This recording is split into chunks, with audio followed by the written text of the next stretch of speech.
And I want to thank you very, very much once again for this opportunity. This morning is just a privilege for me to be sharing from God's word principles from the Bible that has changed lives and will still be changing lives till tomorrow.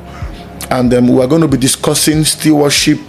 I know we will not be able to cover it, a kind of very big and ambiguous, but we are going to be touching some aspect today. So what is stewardship? Because it's very, very important that we understand what stewardship is. Because if we take life from the angle of the revelation of what stewardship is, we will become much more productive. So stewardship is managing God's resources God's own way for God's glory. That is what stewardship is. Because God created everything, so He created everything, so He gave it us for us to manage, and that management there means stewardship. So if I'm using the word stewardship, what I am talking about is management. And so that's why we are discussing the principle of management, because scattered all over the Bible you will be seeing all of these principles. And OEC has discussed about this principle. He has taught this principle several times. And so what I'm going to just be saying here is some of the things that he has taught us, I personally, and it's just to maybe add one or two from the things he has taught us. So I'm going to be looking at the principles of stewardship and the areas of stewardship. From Genesis chapter 1, we saw that in the beginning God created the heavens and the earth. So it implies that everything that is upon the earth was created by God, and it was given to man to steward, that is to manage. So He created everything and He gave it to us to steward. So there are 6 principles of stewardship. I'm just going to be mentioning them before we now delve into the areas of stewardship. When we go into the areas of stewardship, I'm just going to pick only one area. We'll discuss one area today, and then if God permits, maybe we'll talk about the others sometime. Now, the first principle of stewardship is that God made everything. God made everything.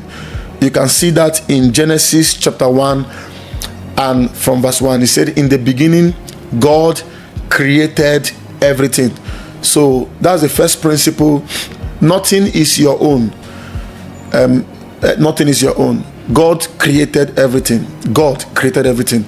Everything you see here was created by God. This mic I'm using here, you will say it's man that created, that made it, made in China, made in Thailand, made in Singapore. Yes, but the resources, the material resources was not made by man. God created the resources, and gave it to man, gave man the wisdom, to be able to now create this microphone. So everything we see here, we met it here. And most times when you see some people who forget that God owns everything, just like the rich man in the Bible, he was focused on, let me eat, let me acquire. And the Bible said that same night, God said, thou fool, your soul is required today. So most times when we forget that God created everything, we tend to veer into other areas, that reduces our productivity, in the aspect of management and stewardship. So that's the first principle. We must know that God created everything, that we didn't create anything on earth. And number 2 principle is that God owns everything. He doesn't just create everything, He owns everything. In Psalm chapter 24 verse 1, he said, the earth is the Lord's and the fullness thereof. It amazes me when I read that place. He said the cattle upon 1,000 hills belongs to God. So He owns everything. Even though you invent something through the creativity that God has given to you, the wisdom, God still owns that thing that you invented. It's true that you have a car. It's true that you have a family. It's true that you own a company. It's true that you built a very powerful conglomerate. It's true that you have it.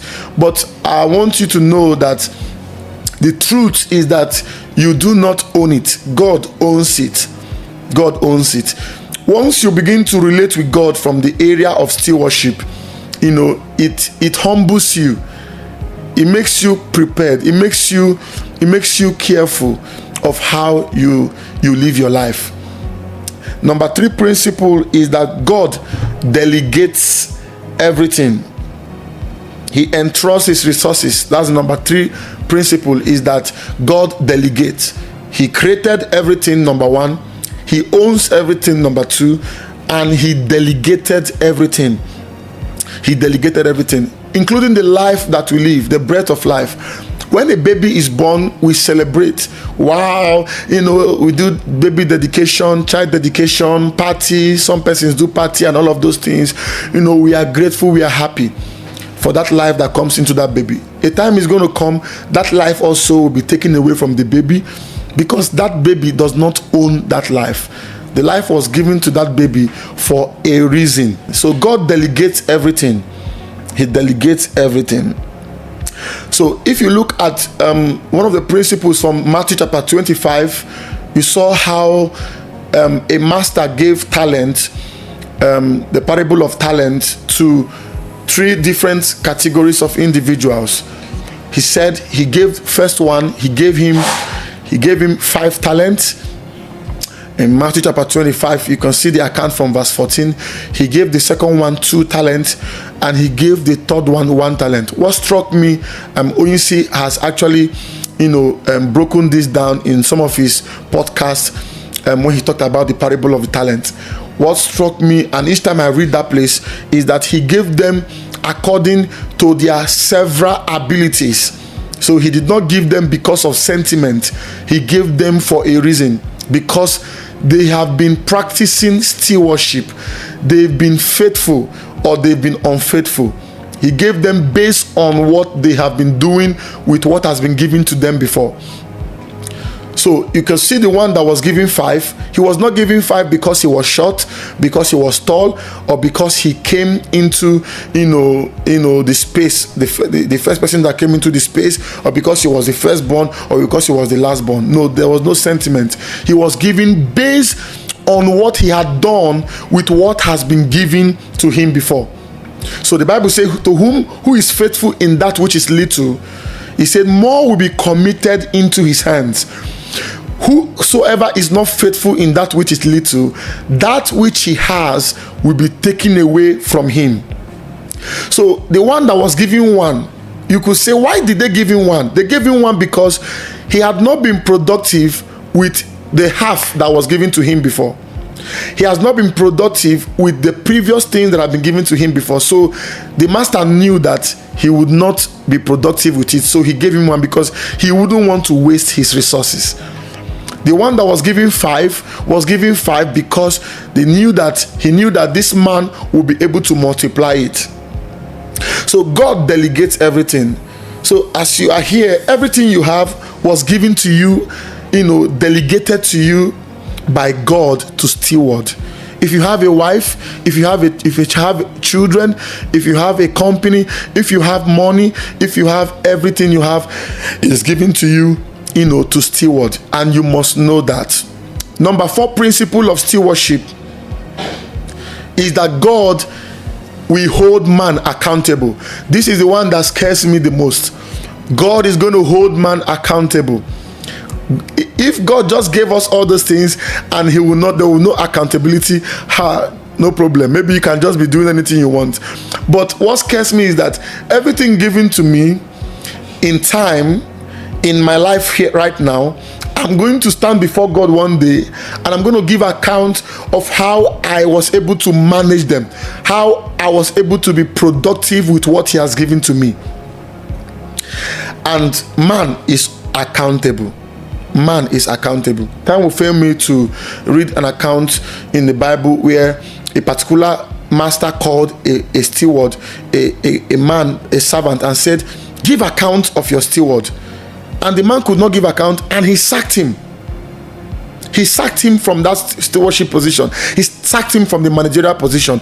And every company, they do it every time. You see companies, you see them, they do, they create policies in the office, and then they do appraisal every year, maybe quarterly or, annually or monthly. If you are not performing, you will be sacked. You'll be sacked. They give you a query the first time. If that thing happens again, you are sacked. Where did they learn it from? They learn it from the Bible, because God sacks people. You say, how do I know God sacks people? Adam was a steward, the first steward in the Bible. He was placed into the garden to steward the resources that God placed in the garden. He could not steward it, and the Bible said that he was sacked from the garden. They brought a cherub to protect the garden, and they sacked him out of the garden.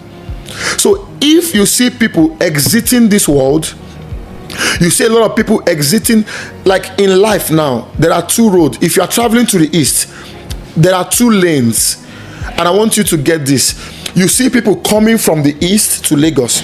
Then you also see people from Lagos coming from Lagos to the east. They are going to the east.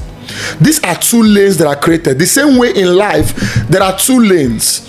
There are people who are coming from poverty to riches, while there are people who are coming from riches to poverty. There are people who are coming from employment to unemployment, while there are people who are coming from unemployment to employment. There are people who are coming from life to death, while there are people who are coming from eternity into time. When you see a newborn baby that is born, that baby has been in eternity as a spirit, and then he came into this world. So you see people who exit this world, they've been in time here, and they are exiting, they are going to give account. So when you see people who are on their way to Ibadan and people who are from Ibadan coming to Lagos, there are two lanes. What will determine whether you are going up or whether you are coming down is how you are managing what God has given to you. He's a model to all of us. We've seen I'm not saying it because I'm on this podcast. I say it even in my church. I say it to people I'm pastoring. I use him as an example when it comes to the area of this stewardship. Because anybody who used to have money, some people, you hear them say, I used to have money before. In those days, in the 90s, in those days in 2005, 2010, past glory. What is the issue when you see a man talking about past glory and he doesn't have it now? Is the aspect of stewardship that person has not understood. Is the failure in stewardship. If you get stewardship right, if you understand that everything you are giving now, even the money in your bank account, is not your own, and when you know it is not your own, you will be able to plan it very well. You'll be able to set budget for it very well. You'll be able to give accountability that will help you to manage resources, because you know that is God's resources. Number 5 principle is that you came into this life with nothing, and you will go with nothing. 1 Timothy chapter 6 verse 7, he says, you are not your own. You came into this life with nothing, and you will go with nothing. Every man is going to give account of what he has been entrusted in. So you came into this life with nothing. That's a number 5 principle. And you will go with nothing. You're going to be living with nothing. Even me, every one of us, we're going to be living with nothing. We're going to be living with nothing. All right. And the number 6 principle is that everything you have received. Everything you have received. And everything you have received. Everything you have received, and everything you have received. You received everything you have. Everything you have was given to you by God. The Bible says, all that I have is given to me by the Lord. Is given to me by the Lord. Is given to me by the Lord.